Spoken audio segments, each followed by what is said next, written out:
व्याख्या में पिछले 4 दिनों में आप लोगों को ये बताया गया हमारे धर्म ग्रंथों में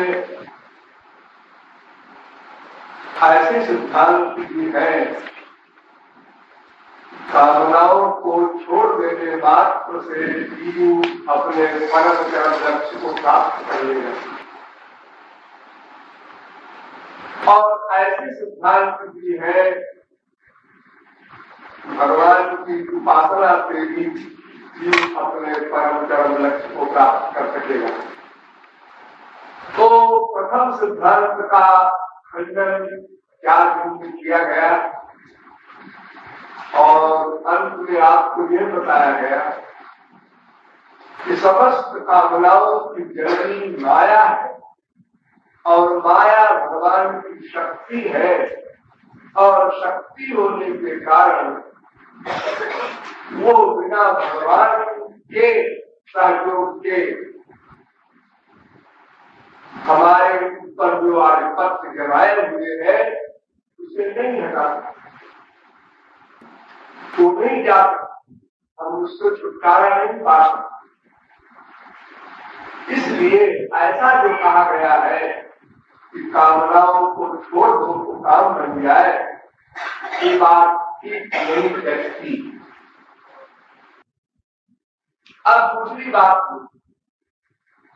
भगवान की उपासना करने से काम बन जाएगा, ऐसा भी शास्त्र में सब कहते हैं। वेद में कहा गया यस्य देवे परा भक्ति यथा देवे तथा गुरु तस्ते कविता यथा प्रकाश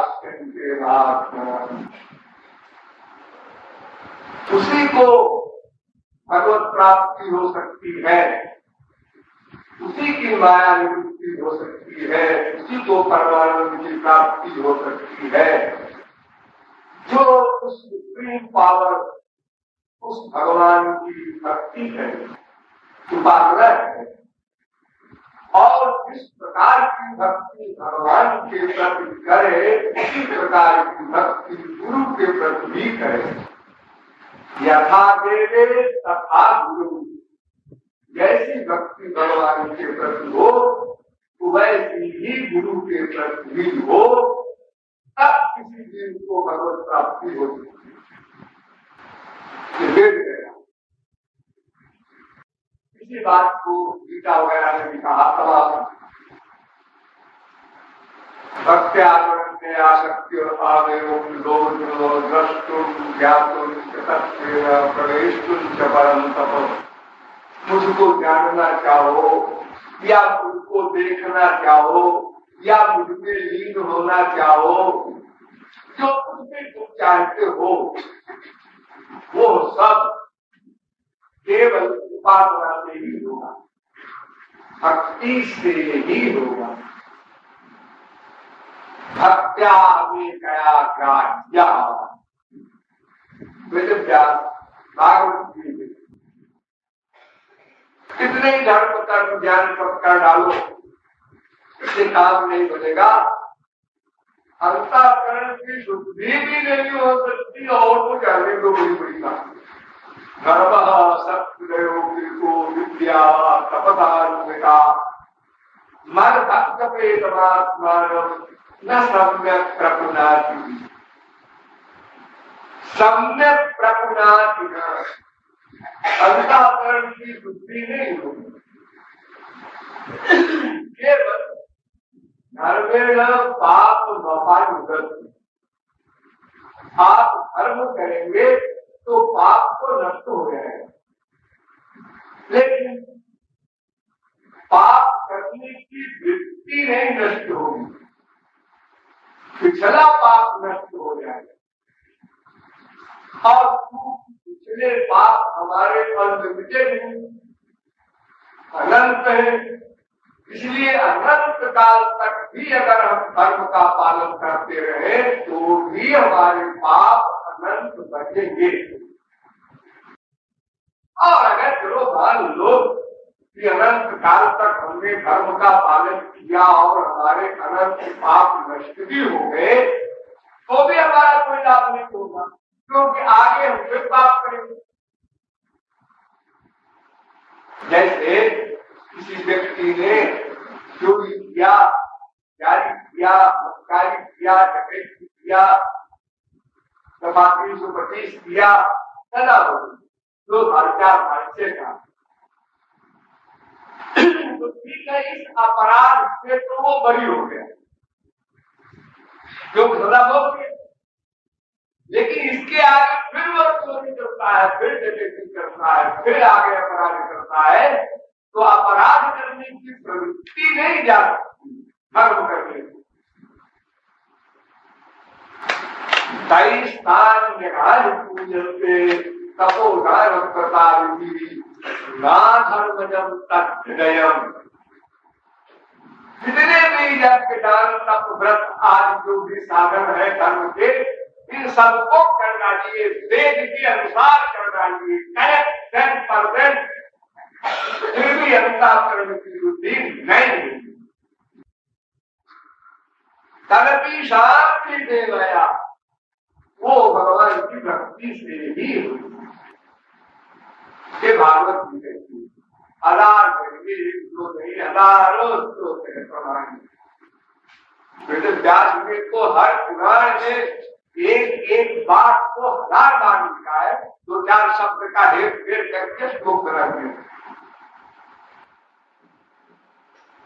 गीता ने भी यही किया, एक बात को सैकड़ों बार कहा है।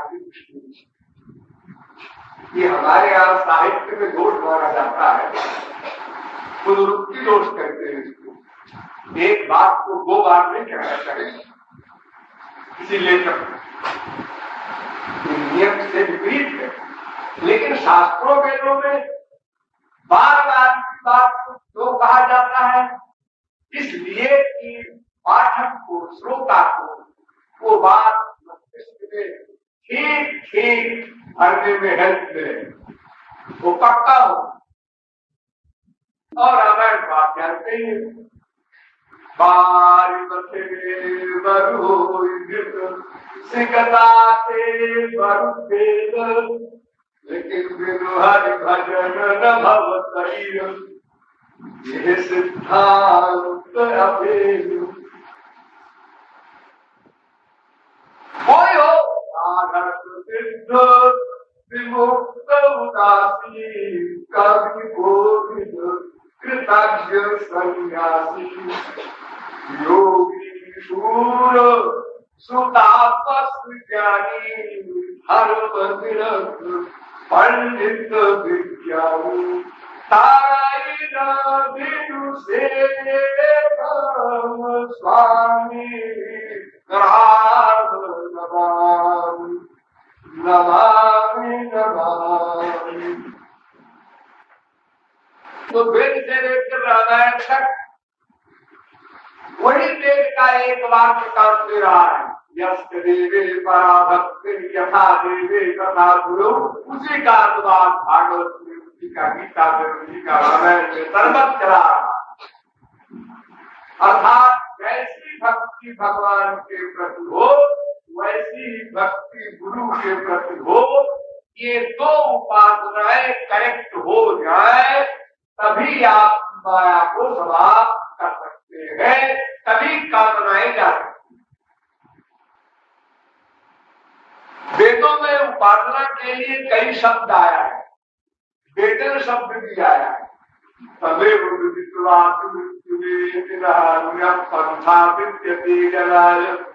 यहाँ वेतन शब्द आया है, इसका अर्थ भी है उपासना। आत्मावारे द्रष्टव्य श्रोतव्य मंतव्य निध्यानितव्यो वैष्णवी। यहाँ आत्मा शब्द आया है परमात्मा के लिए। देखिए वेद में कितनी गूढ़ता है कि एक ही मंत्र में नवा अरे सर्वस्व कामाय सर्वमुक्तिगम भवत्या परस्तु कामाय सर्वमुक्तिगम भवति आत्मावारे द्रष्टव्य श्रोतव्यो। अर्थात संसार में कोई किसी के सुख के लिए कुछ भी नहीं कर सकता, सब अपने सुख के लिए कार्य करते हैं, अपने सुख के लिए, आत्मा के सुख के लिए। आत्मा शब्द है, मैं ये बता रहा हूं, आत्मा सुखामा है। इसलिए आत्मा का ही चिंतन करना है, ध्यान करना है, उपासना करना है। ना ये दूसरा शब्द जो आया है आत्मा वारे द्रष्टव्य, ये परमात्मा के लिए है। एक ही मंत्र में आत्मा शब्द का अर्थ जीव और उसी मंत्र में दूसरे आत्मा शब्द का परमात्मा। वेद का एक गांभीर्य, इसीलिए वेद कहता है कि अगर मुझको जानना है तो आचार्यवान ही पुरुषो वेद, गुरु की शरण में जाओ तब वेद को तुम समझ सकोगे, वरना वही शब्द है। अनेन जीवेन, एक जगह वेद में ब्रह्म का नाम जीव आया है, एक जगह वेद में ब्रह्म का नाम आकाश आया है। आकाशादेव सर्वाणि भूतानि, जैसे ब्रह्म से समस्त भूत उत्पन्न होते हैं, ऐसे आकाश से माना गया है। एक जगह वेद में प्राण शब्द आया है ब्रह्म के लिए। प्राण ये इंद्रियां होती हैं, इनसे सृष्टि हुई है, लेकिन इन सब का असली अर्थ है ब्रह्म। एक जगह इंद्र शब्द आया है, इंद्र से ही सृष्टि हुई है, उसका अर्थ भी ब्रह्म है। एक जगह सत आया है भगवान का नाम, एक जगह असत आया है भगवान का नाम, एक जगह अव्याकृत आया है भगवान का नाम। अनेक प्रकार के शब्द लिखे हैं, जिसको पढ़कर महान से महान बुद्धिमान भी चक्कर खा जाएगा। बृहस्पति कहां पर किस शब्द का क्या अर्थ है, इसको केवल महापुरुष ही समझ सकता है। भगवान की उपासना, गुरु की उपासना, ये दो चीजें कंपल्सरी बताई गई माया की मुक्ति के लिए। लेकिन अद्वैत सिद्धांत वाले कहते हैं ऐसी उपासना कुछ नहीं। फिर क्या करें? ब्रह्मविद ब्रह्मविद वेद में ब्रह्मविद ब्रह्म ही हो, बस जान लो, जान लो। किससे जान लो? किससे जान लो? बुद्धि से। बुद्धि से बुद्धि, बुद्धि का तो प्रकाशक है वो। बुद्धि से कैसे जान लोगे उसको? यस्यागतम तत्समतम वे चिल्ला रहा है, तो बुद्धि से जानने योग्य नहीं है। और एक मजाक बताए आप लोगों को, बहुत बड़ा मजाक। शंकराचार्य ने कहा कि वेद के ज्ञान के द्वारा ब्रह्म को जानो, और जब ब्रह्म को जान लो तो उसके बाद वेद भी मिथ्या। क्या ध्यान दो, वेद के ज्ञान के द्वारा ब्रह्म को जानना होगा और कोई बात नहीं। ब्रह्म है ये बात भी वेद ही से सिद्ध है। अनेक दर्शन शास्त्र हमारे यहाँ है, 6 दर्शन है। किसी दर्शन ने तो ऐसा कहा कि भगवान है, ये बात हम किस तरह मानते हैं? अनुमान। क्या अनुमान? एक से एक बड़ी चीज संसार में है, जैसे राई, उससे बड़ा बेल, उससे बड़ा और, उससे बड़ा और, उससे बड़ा और पृथ्वी, उससे बड़ा और समुद्र, उससे बड़ा और आकाश। तो सबसे बड़ा कोई एक और होगा और उसका नाम भगवान है। ये लॉजिक, ये तर्क। एक दर्शन शास्त्र स्वीकार करेंगे, तर्क ऐसे होगा। मैं बताऊं, आप बताइए। देखो एक घड़ा बनता है तो उस घड़े में 2 चीज की आवश्यकता पड़ती है, एक तो सामान और एक बनाने वाला। सामान यानी मिट्टी हो, वो चक्र हो, दंड हो, जो कुम्हार का सामान होता है, वो उपकरण भी हो और कुम्हार भी हो, तब घड़ा बनता है। तो इतना बड़ा संसार रूपी जो खड़ा हमारे सामने दिखाई पड़ रहा है, तो इसका बनाने वाला कुम्हार कोई न कोई अवश्य है। और क्योंकि ये घड़ा कोई महान से महान बुद्धिमान, महान से महान शक्तिमान भी नहीं बना सकता, जब ज्ञान नहीं पा रहा है इसका रहस्य तो बनाएगा क्या?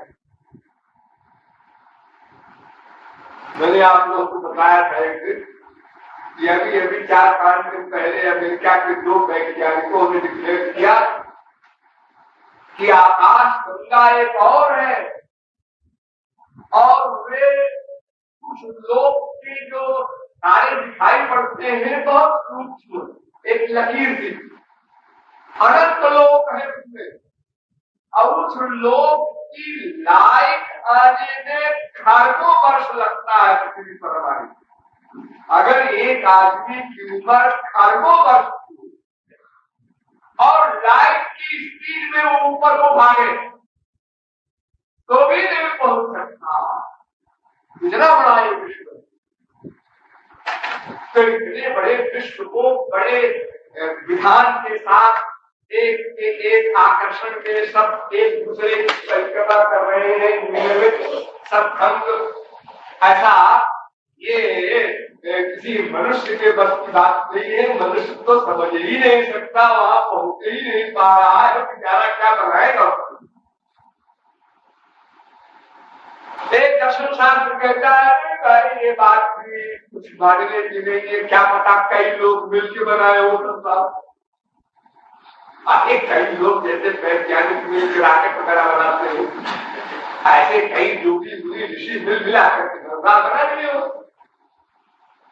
जो आप बताइए फिर ऐसा है कि ये जो हमारे कर्म है अच्छे बुरे, ये कर्म जड़, आपने जो कुछ कर्म किया इस जन्म में, इसका फल कौन देगा?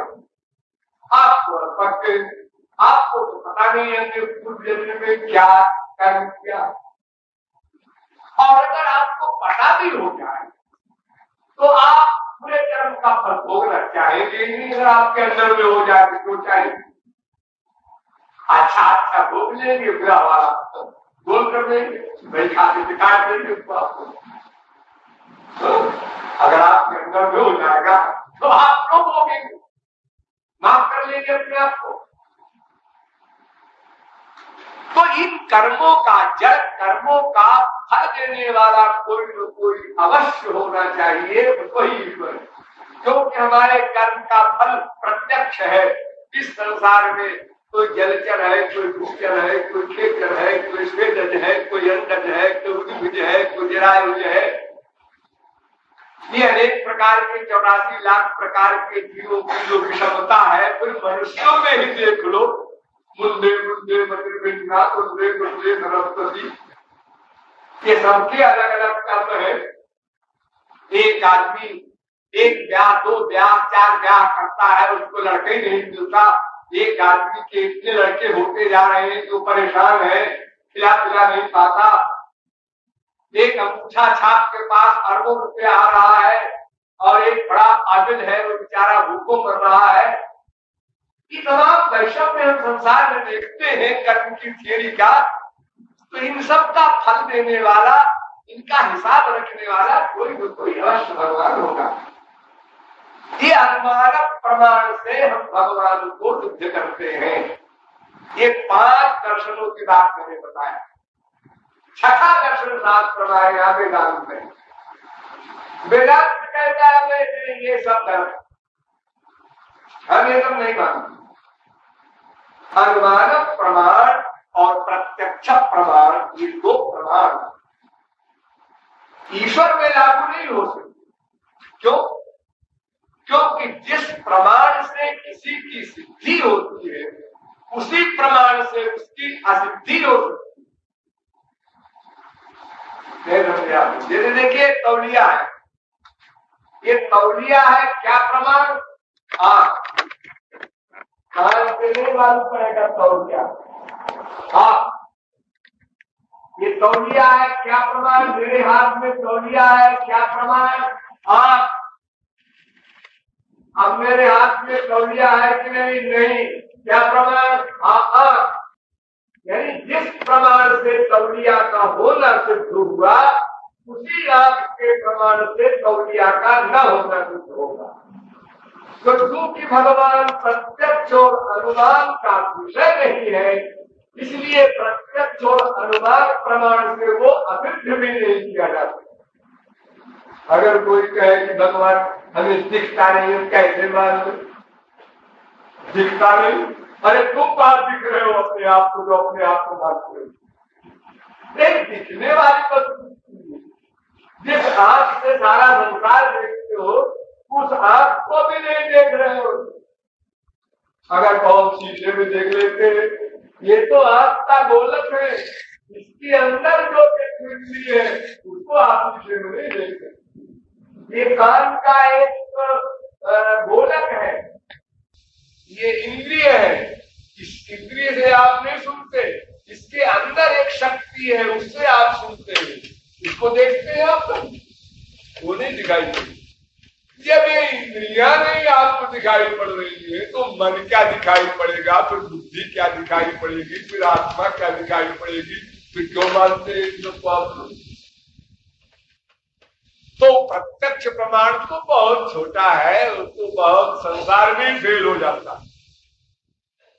अनुमान प्रमाण भी वही काम आता है जहां 2 वस्तुओं का संबंध पहले से ज्ञात हो। जैसे हमने धुआं देखा किसी पहाड़ पर, तो धुआं देखकर हमने अनुमान लगाया कि इस पहाड़ में आग लगी है। 100% गारंटी था। क्यों? धुआं दिख रहा। धूमस तत्व तत्वाग्नि, जहां जहां धुआं होता है वहां वहां आग अवश्य होती है। और अगर किसी को न मालूम हो ये लॉजिक, कोई भोला बच्चा है, उसने आग और धुआं नहीं देखा कभी, उससे कहा जाए कि ये जो निकल रहा है धुआं, ये क्यों निकल रहा है, तो बेचारा नहीं समझेगा, नहीं बताएगा, उत्तर नहीं। तो ये संसार भगवान ने बनाया है, ये हमको पहले से मालूम हो तब तो अनुमान लगाओ। अनुमान कैसे लगाएंगे कि संसार का बनाने वाला भगवान ही है।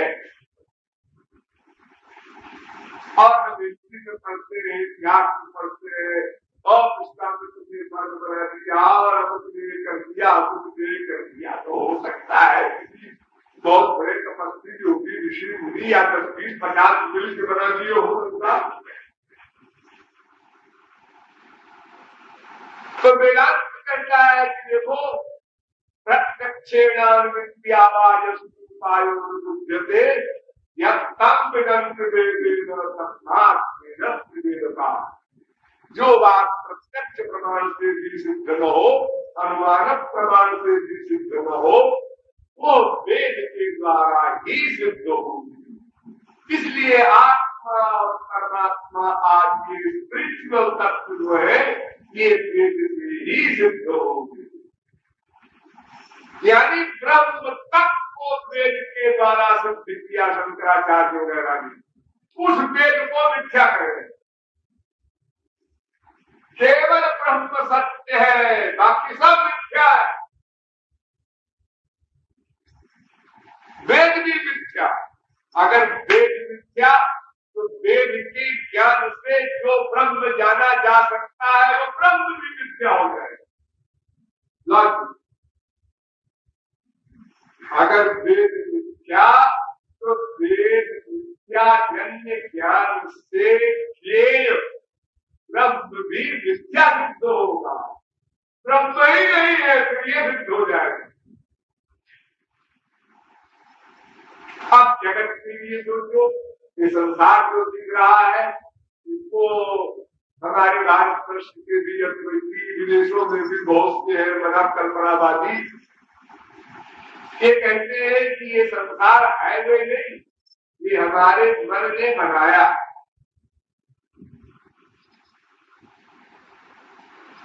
ये मन ने बनाया है, मन कल्पनावाद, सब्जेक्ट टू आइडियलिटी।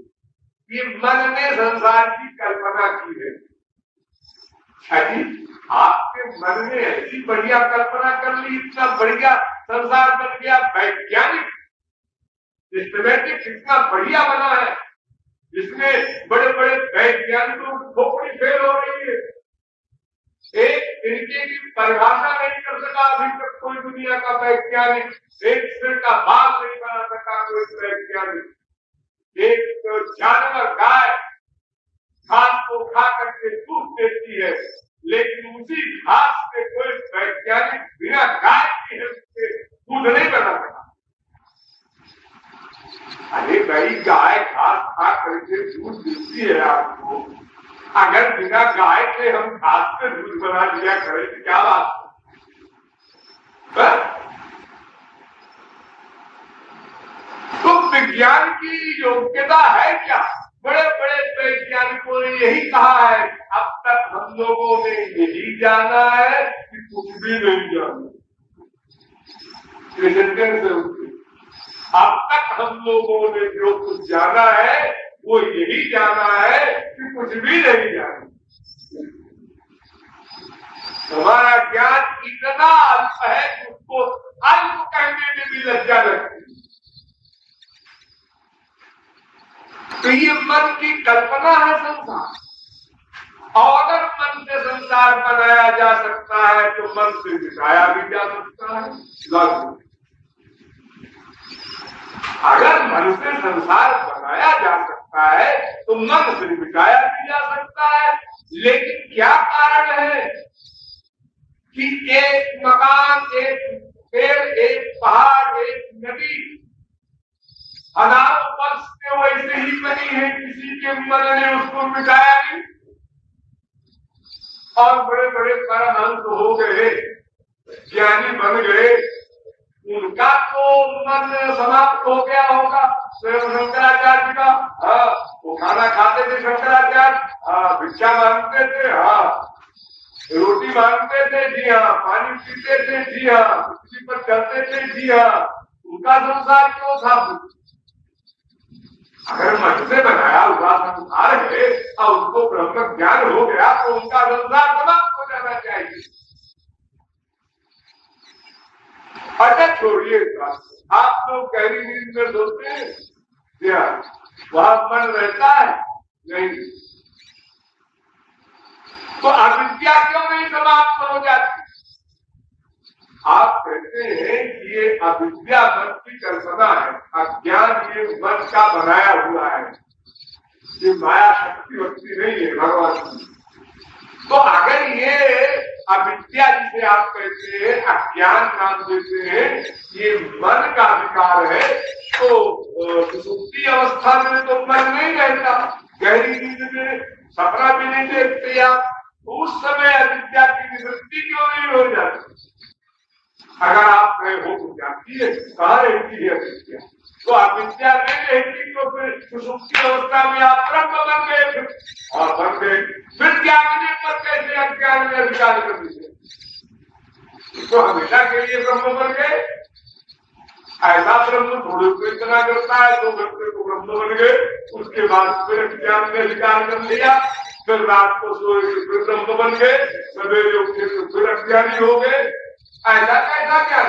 और अगर ऐसा कोई ज्ञान है तो ऐसे ज्ञान के लिए कोई प्रयत्न क्यों करेगा? जो करेगी स्नान से बदतर है, नहाया और भूल में लौट गया। तो ये मन का बनाया हुआ संसार में वे कहते हैं अद्वैती लोग कि अहम मिट जाता है, मैं रहता ही नहीं, मैं नहीं रहता, मैं। अरे मैं नहीं रहेगा, और कहता है मैं नहीं रहेगा। ये जो शब्द बोला जाता है, जब मैं था तब हरि नहीं, जब हरि है मैं नहीं, प्रेम गति अतिशा नहीं, यादें बुरी न समाज। जिस मैं की बुराई की जा रही है सब जगह संतों ने किया है, ये मैं आत्मा नहीं है, ये मैं अहम भाव है, अहंकार कहते हैं। इस अहंकार को मैं के नाम से पुकारा जाता है, वो निंदनीय है। आत्मा रूपी मैं तो रहेगा ही सदा। अभिमान जाई जन घोरे रघुपति पति घोरे, मैं के आगे और जुड़ गया है सेवक। भगवान प्रभु भगवंत दक्षिणे तस्मै स्त्रिया हनुमान जी ने कहा मुक्ति को नहीं चाहता महाराज, जिसमें मैं दास हूँ ये मिट करके केवल मैं बचे। और शंकराचार्य आदि कहते हैं मैं भी नहीं बचता, यही वो समवलीयन के यही ब्रह्म बनकर लीन हो जाता है, मैं नहीं रहता। और जब वेद कहता है वामदेव अहम मनुरभवम सूर्यश्च, ये वामदेव वगैरह बड़े बड़े परमहंस ब्रह्मज्ञानी वो बता रहे हैं अहम मनुरभवम अहम सूर्यश्च। सब इंद्रिय मन बुद्धि साथ चाहते हैं, चाहे वो ज्ञानी हो चाहे भक्त हो, ये साथ रहेंगे, माइक न रहेंगे, दिव्य बन जाएंगे, लेकिन रहेंगे सब स्वराट भवती। वेद कहता है सर्वेषु लोकेषु कामचारो भवती, वेद कहता है सयति पितृलोक कामो भवती, संकल्पादेवास्तुपितरस्तमुत्तिष्ठन्ति, सयति मातृलोक कामो भवति, संकल्पादेवास्तमातरस्तमुत्तिष्ठन्ति, सयति भ्रातृलोक कामो भवति, संकल्पादेवास्तभ्रातरस्तमुत्तिष्ठन्ति, सयति पतिलोक कामो भवति, संकल्पादेवास्तपुत्रारस्तमुत्तिष्ठन्ति, सयति सखिलोक कामो भवति, संकल्पादेवास सखाय समुत्तिष्ठन्ति से स्त्रीलोककामो भवति संकल्पादेवास स्त्रियः समुत्तिष्ठन्ति यं यं कामं कामयते सोऽस्य संकल्पादेव समुत्तिष्ठति। वेद कहता है अर्थात मुक्त होने के बाद चाहे ज्ञानी हो चाहे भक्त हो सबके साथ इंद्रिय मन बुद्धि रहेंगे। वो सत्य संकल्प वगैरह जो 8 गुण मैंने बताए थे वो जीवात्मा के नेचुरल गुण है, वो उसके पास आ जाते हैं। एक वेद मंत्र है परम ज्योति रूपम संपद्य स्वेन रूपेण अभिनिष्पद्यते। देखो इस वेद मंत्र में कितनी चालाकी है, यानी जीव मुक्त होकर के माया से उत्तीर्ण होकर के ज्ञानी लोग भक्त लोग स्वेन रूपेण अभिनिष्पद्यते। स्वेन रूपेण अपने रूप से अपने स्वरूप से परमानंद प्राप्त करते हैं। स्वेन रूपेण ब्रह्म रूपेण नहीं।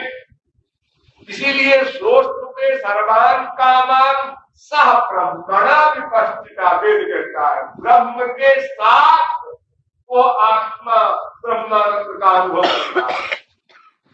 इसलिए रसत्वं हेवायं लब्ध्वा नंदी भवति। नंदो भवति नहीं कहा वेद में, आनंद नहीं बन जाता, आनंदी भवति, आनंद का अनुभव करता है।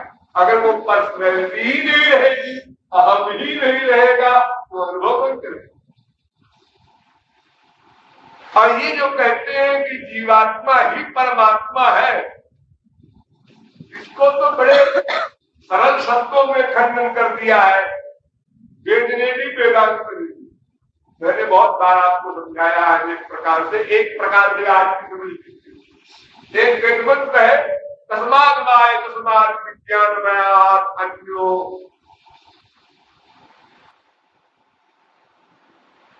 आनंदमया और अंतर आत्मा आनंदमया। ये विज्ञानमय शब्द आया है। तो शंकराचार्य इसका अर्थ करते हैं विज्ञान माने बुद्धि, और विज्ञान में बुद्धि से अलग एक और आत्मा है, वो आनंदमय है, यही जीव। लेकिन ऐसा नहीं। आज जब रामानुजाचार्य का आचार्य मतलब आचार्य तमाम आचार्यों ने अर्थ किया कि देखो वेद में एक मंत्र है विज्ञानम यज्ञम तनुते। विज्ञान यज्ञ करता है, तो विज्ञान का यहां जीव लिया गया है। तो ये विज्ञान मयात में मय शब्द जो है ये प्राचुर्य अर्थ में मय प्रत्यय हुआ है, और अन्नमय वगैरह में विकार अर्थ में मय प्रत्यय हुआ है। यही तो वेद का गांभीर्य है। भगवान को आनंदमय भी कहते हैं और केवल आनंद भी कहते हैं। सत्यम विज्ञानम आनंदम ब्रह्म। देखिए आनंदम ब्रह्म हरि आनंद कहते हैं। आनंदो ब्रह्मेति विजानात् केवल आनंद कह दिया। रसो वैसा केवल आनंद कह दिया।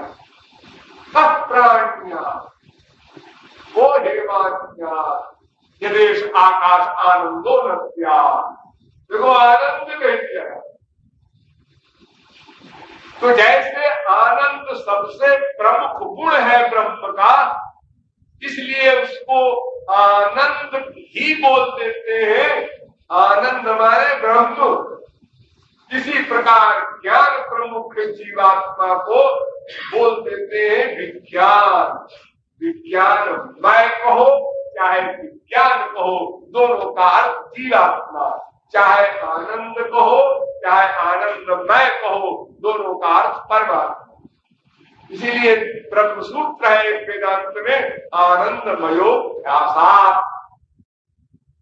ये वेद व्यास ने उसको डिटेल में व्याख्या करके बताया कि वेद में जो आया है तस्मात्माय तस्मात् विज्ञानमयात् अन्यो अंतरात्मा आनंदमया, यहाँ विज्ञान शब्द जो है ये आत्मा के लिए आया है, आत्मा से पृथक है परमात्मा। इसीलिए वेद कहता है पृथगात्मानं प्रेरितारञ्चमत्वा ऋतम पिबन्तौ सुकृतस्य लोके। डबल दो भोक्ता है, ऋतम पिबन्तौ सुकृतस्य लोके छाया तपौ, ये अंतर, छाया तपौ ब्रह्म विदो बदंती। एक अंधकार स्वरूप है, एक प्रकाश स्वरूप है, ये दो है। अंधकार स्वरूप जो है जीव है, प्रकाश स्वरूप जो है ब्रह्म है। इसी को फिर कहा है सखाया समानम परिखस्त जाते तयोरन्य परम स्वाद दो पर्सनैलिटी हमारे हृदय में रहती है। एक तो कर्म करती है, उसका फल भोगती है, और दूसरी सत्ता जो परमात्मा है वो अन्यो निरन्यो भी बने न भूल, वो कुछ नहीं करती, कुछ नहीं खाती पीती, लेकिन बड़ी बलवान है। इतनी बलवान है, इतनी बलवान है, पर्वता भयंते पर्वत भी कांपते हैं उसके डर से। इतना बलवान है। तो शंकराचार्य का ये सिद्धांत की उपासना की आवश्यकता नहीं है, ऐसा जो उन्होंने भाष्यों में लिखा है कि मन से सोचो और बस ये अविद्या ये अज्ञान चला जाएगा और तुम पूर्णता हो जाओगे, आनंद स्वरूप हो जाओगे। ये 100% और आगे आपको बताएं, उन्हीं शंकराचार्य ने फिर लिखा आगे चल करके, जब अकल आ गई ठीक तद अनुग्रह तेरे विद्यालय मोक्ष सिद्धि भगवान की कृपा के बिना मोक्ष नहीं मिलेगा। आ गए रास्ते पर, ईश्वरानुग्रह देशा। अब भगवान की कृपा को आप बनाने लगे। ये आत्मज्ञान जो होता है ये भगवान की कृपा से ही होता है, ही लगा दिया शंकराचार्य ने। हेतु के नहीं वो एव लगा दिया ही, बिना भगवान की कृपा के भगवत ब्रह्म ज्ञान नहीं हो सकता।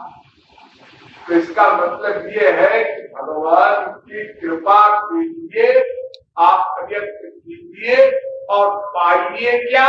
ब्रह्म ज्ञान। मैंने आपको बताया था, आप भूले न होंगे कि ब्रह्म और भगवान में यही अंतर है कि भगवान में सब स्वरूप शक्तियों का विकास है और ब्रह्म में स्वरूप शक्तियों का विकास नहीं। बस इतना फर्क है। ब्रह्म उस बीज के समान है जो बोरे में बंद है साल भर से, और भगवान उस बीज के समान है जो खेत में डाल देने पर वृक्ष और उसके फल फूल से शुरुआत बन जाता है। तो ब्रह्म को कुछ कर सकता नहीं। ब्रह्म की जो परिभाषा है उसके अनुसार वो कुछ नहीं कर सकता, क्योंकि उसकी स्वरूप शक्तियों का विकास नहीं होता। इसलिए वो निर्गुण निर्विशेष निराकार निर्लेप अकर्ता, अरे उसका लक्षण भी नहीं है। यहां तक कह दिया अलक्षणम अदृष्ट व्यवहार मद्राय मलक्षणम छोड़ दो, उसका लक्षण भी नहीं। यदि कोई पूछे तुम्हारे ब्रह्म का क्या लक्षण है? अलक्षणम लक्षणम, मेरे ब्रह्म का लक्षण है अलक्षण। उनसे पूछा जाता है ये अविद्या जो आप कहते हैं ब्रह्म अविद्या के अंदर में हो गया, उसी को लोग जीव कहते हैं, ये अविद्या कहां से आई, कब आई, क्यों आई, कैसे आई, निर्वचनीयम, ये बताया नहीं जा सकता। सब बात बताई नहीं जा सकती। तो और मन से सोच लो तो सब अविद्या चली जाए। अगर मन से दूसरे से चली जाए तो फिर आप ये क्यों लिखते हैं तो दूसरा है नहीं, भगवान की कृपा से ही ब्रह्म ज्ञान भी होगा, वहां भी भगवान की आवश्यकता है। क्यों? ज्ञान ब्रह्म कुछ करता नहीं तो कृपा कैसे करेगा? अरे वो कुछ नहीं करता तो कृपा कैसे करेगा? अगर कोई व्यक्ति कुछ करे तो उसमें कृपा भी हो सकती है, कोप भी हो सकता है, न्याय भी हो सकता है। और जब कोई पर्सनैलिटी कुछ कर ही नहीं सकती, ऐसी पोजीशन में है, जैसे मान लो कोई बेहोश, जो बेहोश, अब वो कुछ कर ही नहीं सकता, न दुश्मनी कर सकता है, न दोस्ती कर सकता है, न कृपा कर सकता है, वो कुछ नहीं कर सकता। तो ब्रह्म को उस मूर्छित अवस्था के समान है जिसमें कोई फर्क न हो। लेकिन कोई फर्क नहीं होगा तो कृपा कैसे करेगा? और कृपा छोड़ दो, कोई इच्छा कैसे करेगा? ईक्षण शब्दम इच्छा चक्रे तदैक्षण आदि जो वेद मंत्र है कि उसने संकल्प किया और सृष्टि हुई, तो संकल्प कहां से आ गया? ये संकल्प शक्ति है, शक्ति रही तो आप शक्ति मानते नहीं। फिर कैसे संसार बनाए? तो कहते संसार मन से बन गया। तो सब लोगों ने अपने मन से ये कहीं का संसार बनाया। क्या बात है? एक पेड़ जो आप सामने देख रहे हैं, उस पेड़ को सबने अपने अपने मन से एक सा बनाया। उतना ही बड़ा, ये सबके मनों में एक सा ही बनाया। एक गप होती है सीमा, लेकिन ऐसी गप जो इसकी सीमा न हो सके, इतना बड़ा संसार मन से बना। और फिर वही शंकराचार्य शास्त्र में लिखते हैं, कनिदम जगत देवगम धर्म यक्ष रक्षा प्रतिष्ठाचार्य लक्षण। ये जो इतना विलक्षण जगत है, ये कोई भी नहीं बना सकता। गृह प्रासाद रथ शयना सनाधिपत, अनुमान प्रमाण भी मानने लग गए। शंकराचार्य का भाग बोलना कि जैसे किसी कुर्सी में खाट से बनाने में कोई बढ़ई आवश्यक है, कंपलसरी है, ऐसे ही इतने विचित्र जगत के बनाने वाला कोई भगवान अवश्य है, ये मानना हो। इस अनुमान प्रमाण को मान लिया वेद के अलावा। आप लोग कहेंगे आप तो शंकराचार्य के पीछे हाथ धो के पड़ गए।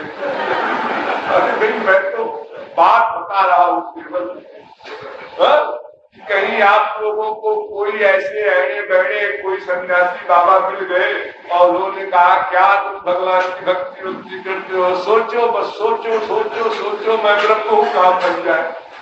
और तुमने सोचा कि रोना धोना है, तमाम महाराज जी बताते हैं इससे बच्चा है, अपने को सोचो मैं ब्रह्म हूँ, मैं ब्रह्म का बाप हूँ। अरे सोचने में क्या बिगड़ता है? ये गुरु की भक्ति भी करो, भगवान की भक्ति भी करो, और जैसी भगवान की भक्ति वैसी ही गुरु की भक्ति, यथा देवे तथा गुरु। ये डबल मुसीबत। एक शायर ने कहा तुम्हें चाहूं तुम्हारे चाहने वालों को मैं चाहूं। एक डबल मुसीबत, तुम्हें चाहूं तुम्हारे चाहने वालों को मैं चाहूं, मुझे दिल दे दो ये सौदा फट नहीं सकता। एक हो तो उसको निभा ले। तुम्हारे गुरु जी जी के प्रति अपराध हो जाए तो तुम्हारा मूड ऑफ हो जाए, तुम्हारे प्रति अपराध हो जाए तो गुरु जी का मूड ऑफ हो जाए, बड़ी मुसीबत है। गुरु जी कहते हैं श्याम सुंदर हमारे प्राण है, श्याम सुंदर कहते हैं भक्त तो मेरा प्राण प्रिय है। अजीब मुसीबत है, दोनों के लिए इस प्रकार दीवाने हैं। इन सब बातचीत अथवा मानसिक अथवा बौद्धिक चिंतन वगैरह से काम नहीं बनना। ये वेद से लेकर रामायण का सिद्धांत आपको बताया गया कि माया शक्ति है और उसका शक्तिमान भगवान है। बिना उसकी कृपा के माया निवृत्ति नहीं हो सकती, इसलिए कामनाएं भी नहीं जा सकती। सीधी सीधी बात। इसलिए उपासना या भक्ति या जो कुछ शब्द बोल दो उसके लिए वो हमको करना है। ठीक। अब उपासना क्या है, भक्ति क्या है, हमें विचार करना होगा ना।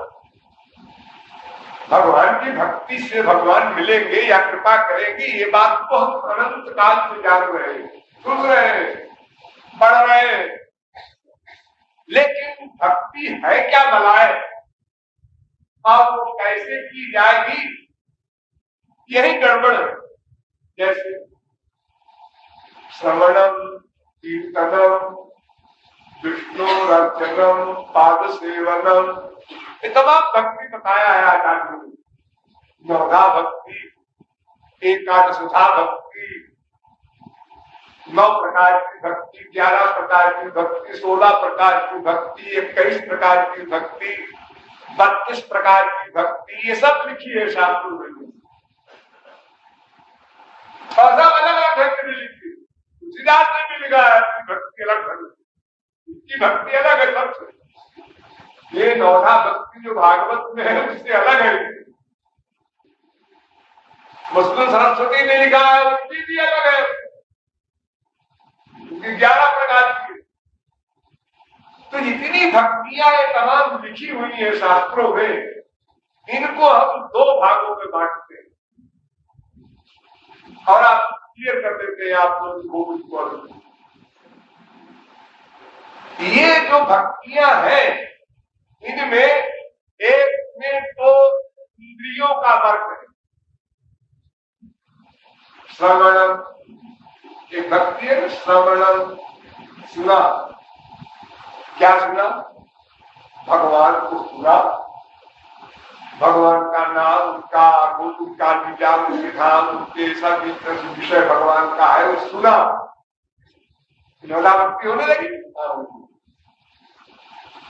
देखा, चारों धाम गए, मंदिरों में गए, बाकी बिहारी, कोपड़ा बिहारी, सब जगह पे रहे। ये इंद्रियों को देख से देखा, भक्ति हो गई। दर्शन बढ़िए, पैर से चले, दंडवत प्रणाम किया, मेरी भक्ति। प्रणाम करना भी भक्ति। जितनी इंद्रियों की भक्ति है हम इसको भक्ति मानते हैं, बस यही मेन भक्ति है। उपासना माने कामना, बस गंवारी भाषा में समझो। उपासना शब्द का अर्थ है पास जाना, का हिंदी अर्थ है। उप माने पास, आसना माने जाना, पास जाना, संसार के पास जाना या भगवान के पास जाना, तीसरी कोई जगह नहीं। अगर कहो तीसरी जगह जीव, अरे वो तो जाने वाला ही है, लेकिन जिस जिस के पास जाना है वो 2 पदार्थ है, एक ईश्वर, एक माया। तो माया जगत में माया जड़ पदार्थ या मायाधीन जीव, ये सब आ गए। मायाधीन जीव में अटैचमेंट हो या माइक वस्तु, जड़ वस्तु में अटैचमेंट हो, संसार में हम माँ से, बाप से, बेटे से, स्त्री से, पति से प्यार करते हैं, गाय भैंस गाय से प्यार करते हैं, चेतन है, और जड़ वस्तु से भी प्यार करते हैं, रसगुल्ला वगैरह। तो माइक चैतन्य या माइक जड़, इन वस्तुओं के पास जाना, इसका नाम माइक उपासना। और भगवान के पास जाना, इसका नाम भगवान की उपासना। तो जाना माने क्या? जाना माने पैर से जाना नहीं। पैर से तो आप सब जगह जाते हैं, लेकिन उपासना आप कितने की करते हैं?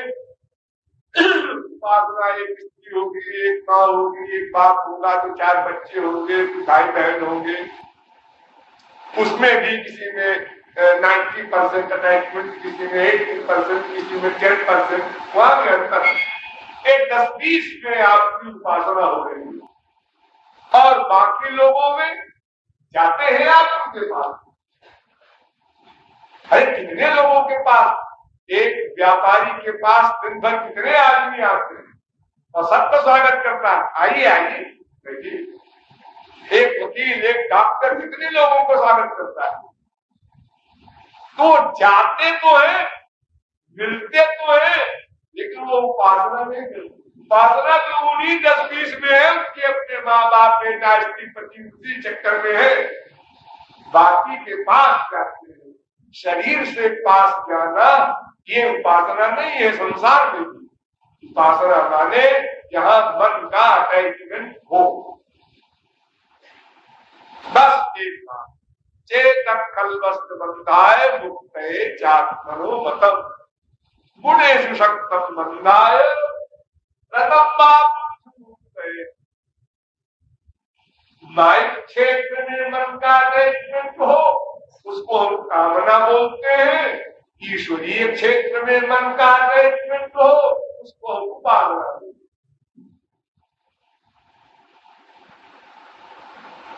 आपकी इच्छा ऐसा पूछिए, उल्टा बोल दीजिए तो भी कोई परेशानी की बात नहीं है। हम संसार के उपासक हैं, हम भगवान की कामना करते हैं, ऐसा बोल दीजिए, ये भी सही है, गलत नहीं है। भगवान ने गोपियों के लिए कहा, मत कामा रमणं ज्ञान स्वरूप विदो बला। गोपियां मेरे स्वरूप को नहीं जानती थी कि मैं भगवान हूं, लेकिन वो मत कामा थी। उन्होंने अपनी सारी इंद्रियां, मन, बुद्धि, सबकी कामना मुझ में बना ली। तो कामना कह दिया, कामने कहे भगवान की कामना, संसार की उपासना, ऐसा बोलो। कहती वो दोनों का मतलब एक है, मन का अटैचमेंट होगा। सीधा मन की आसक्ति। मन की आसक्ति माने मन को अच्छा लगे, मन को भाए। कितना भाए? इतना भाए कि उसके बिना रहा न जाए।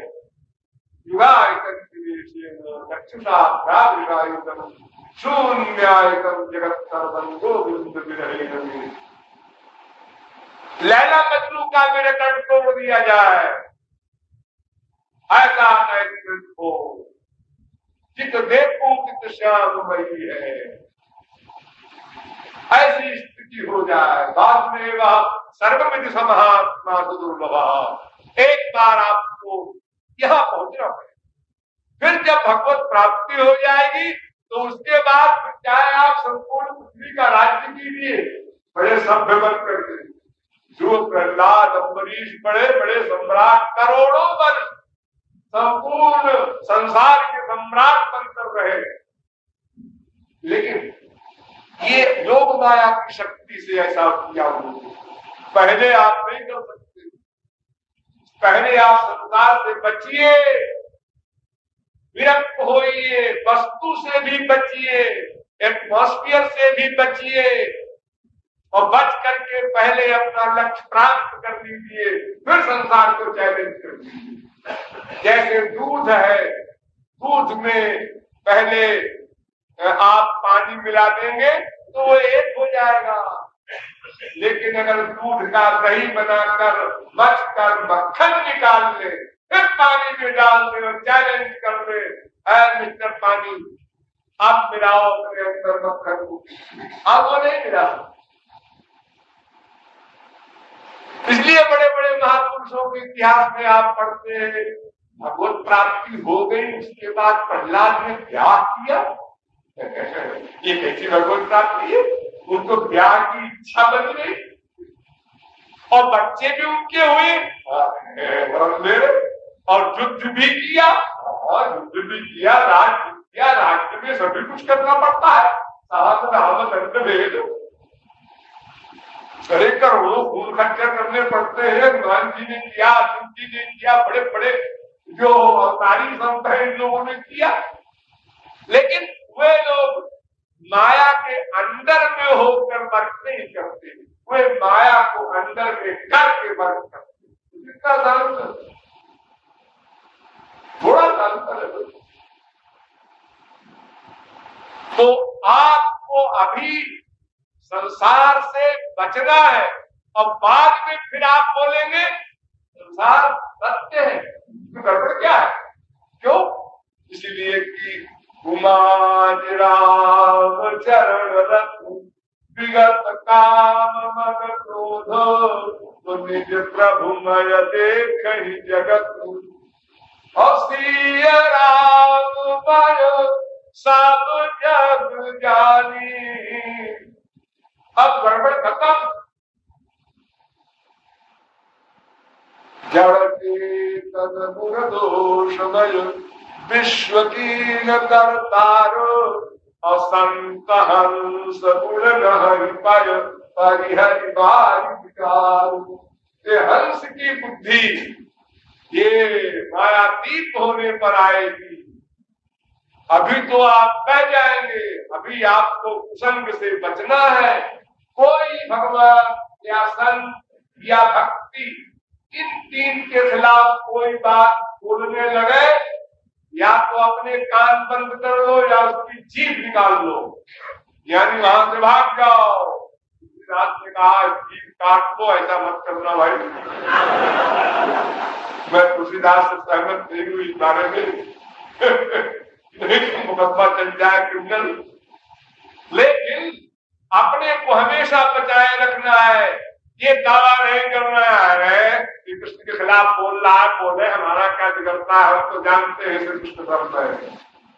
ये हमारे गुरु के खिलाफ बोल रहा है, सुनो अपना क्या बिगड़ेगा, ऐसा कभी स्वप्न में न सोचना। ये मदारी के पास दवा है, मंत्र है, इसलिए वो सांपों से खेलता है।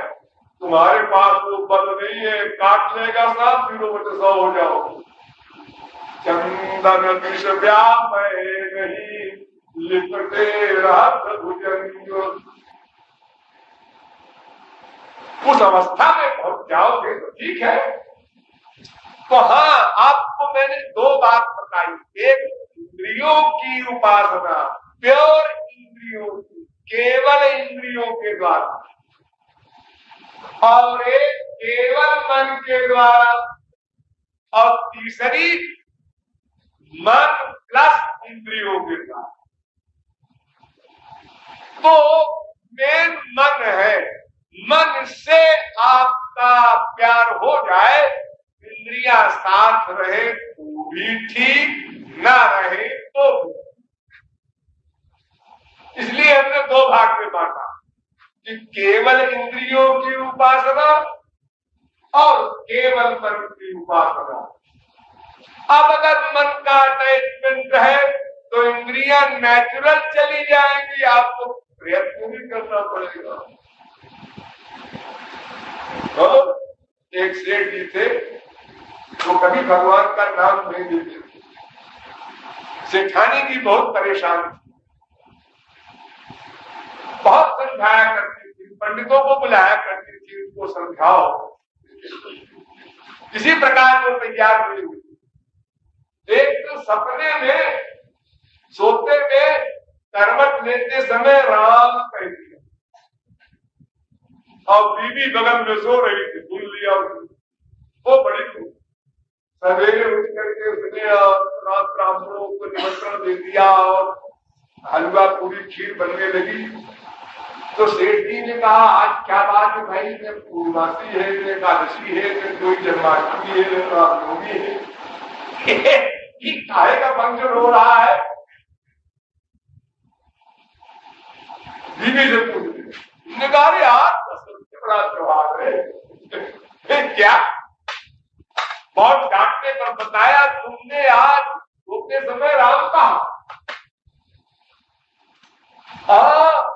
आज राम मेरे हृदय से मुख द्वारा बाहर निकल गए, तत्काल शरीर छोड़ दिया। इतना बड़ा संत था। अब उसकी उपासना का यही तरीका था कि राम शब्द को बाहर मत फेंको, भीतर ही भीतर लो, भीतर ही भीतर प्यार करो। उपासना के बड़े अड़बंगे ढंग होते, बहुत से ढंग हम आपको बताए संतों के, वहां के बड़े बड़े ढंग से लोग उपासना करते हैं भगवान। इसीलिए शास्त्रों ने आदेश दे दिया है ये केन प्रकारेण मन कृष्ण विषय, जिस प्रकार से तुमको पसंद हो उस प्रकार अपने मन का श्री कृष्ण में करो। प्रकार तुम्हारे अंदर में, हम तुमको बंधन नहीं देते, इसी प्रकार से करना, यही नाम लेना, अब ऐसे ही करना, ऐसे ही बैठना, सब। चित्रकूट में मैं एक बार गया था, लड़कपन में ऐसे खप सवार हो गया था, चला गया था जंगलों, बहुत जंगल, यहाँ शेर चीते रहते हैं दरभंगा आश्रम के आगे।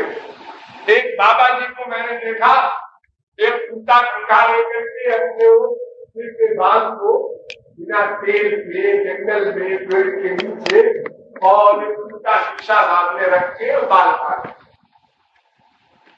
मैं पीछे खड़ा होकर के देखा और कुछ देर देख करके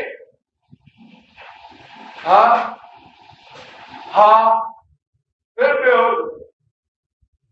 15-20 मिनट नाटक देखने के बाद मैं सामने गया। हमने कहा बाबा जी क्या कर रहे हैं? उन्होंने कहा बेटा ऐसा है कि प्रियतम आते होंगे तो हमने कहा कंगी उंगी कर ले, नहीं तो लोग आएंगे तो ऐसे बिखरे बाल देख के लौट जाएंगे।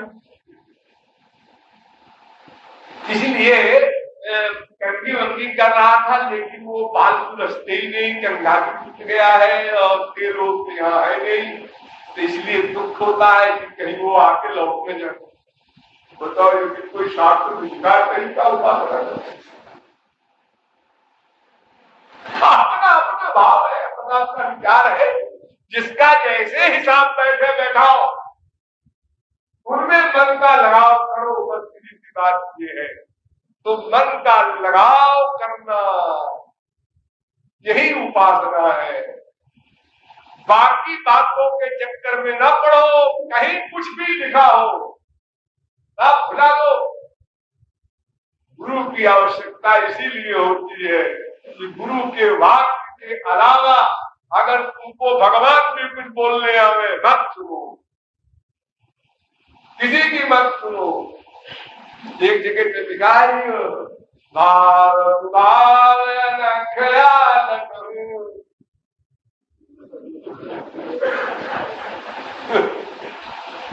अच्छा अगर लिखा है और तुम उसका सही अर्थ जानते हो यही है, तो फिर तुम ले तो रहे हो, कहीं मंगल हो रहा, बहुउद्देशीय मंगल बता रहे हैं। एक दिशा में भी मंगल हो जाए तो पूरब की तरफ ही हो जाए, कम से कम कहीं कुछ हो रहा है। संसार की आसक्ति बढ़ती जा रही है और फिर भगवान का नाम तो सभी अक्षर है, कम ब्रह्म खम ब्रह्म आ ब्रह्म, सब वेद कह रहा है, का खा गा सब भगवान के नाम है, आ ई ऊ सब भगवान के नाम है। तो हम लोग जितने भी शब्द बोलते हैं सब भगवान के नाम से बोलते हैं, और क्या बोलते हैं? अरे यशोदा मैया ने लाला कहा अपने बेटे को, अब भी अपने बेटे को लल्लू पप्पू कुछ कहते हैं, तब भगवान का नाम है। और रूप सब भगवान के रूप भी है। हम अपने बेटे का ध्यान करते हैं जी, तो क्या हमारे बेटे के रूप में भगवान नहीं बन सकते? है, सब रूप बन सकते हैं। अनंत नाम रूप आए, भगवान की भक्ति तो करी रहे। आपको एक मूर्खा अल्पज्ञा स्त्री की बात बताए। उसने कहीं ब्रह्म ज्ञान सुना, अद्वैत शंकराचार्य, और उल्टा हो गई। किसी संसारी पुरुष से प्यार किया, और जब उसकी बदनामी शुरू हुई तो उसने एक श्लोक बनाया, ब्रह्मेति सर्वमिति वेद विदो वदन्ति। बड़े बड़े वेद के वेदता बताते हैं सब ब्रह्म है। ब्रह्मेति सर्वमिति वेद विदो वदन्ति, परापर भेद बुद्धि। ये मेरा है, ये तेरा है, ये भेद बुद्धि को मिटाना है। ये तो वेद कह रहा है सब ब्रह्म है, सर्वम खंडितम ब्रह्मो, वेद मंत्र है। इसलिए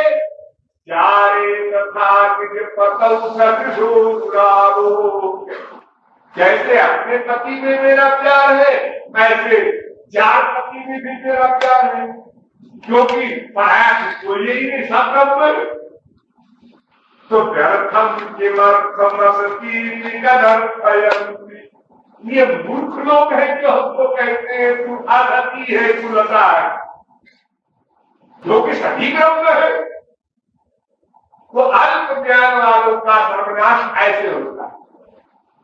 सर्वम खंडितम ब्रह्म का अर्थ न समझ करके और वो पुलता हो गई और वेद मंत्र कोट कर रही है कि मैं बिल्कुल ठीक हूँ, मुझे पुलता क्यों कहते हो, कि आदमी क्यों कहते हो, तो ब्रह्म ही तो है। ऐसे ही हम लोग उपासना का ठीक अर्थ न समझ करके इंद्रियों हंसते मध्य मध्य। एक देवी जी अभी आई थी हमारे यहाँ सत्संग में, एक दो दिन पीछे कलकत्ता की कोई शिखानी वृंदावन से होके आई थी। वो माला में हाथ चलता जा रहा था, महाराज जी आपके दर्शन की बहुत मुझे इच्छा थी, तो आपका दर्शन हो गया।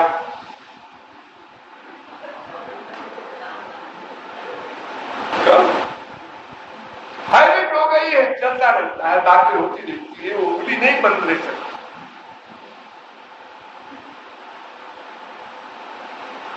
महात्मा लोग टाइम जरूर है, मन का छाड़ दे, मन का पेड़, इससे काम नहीं बनेगा।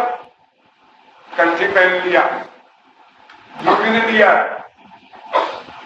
तो कबीरदास ने कहा कंठी बांधे हरि मिले तो बंदा बांधे कुंदा।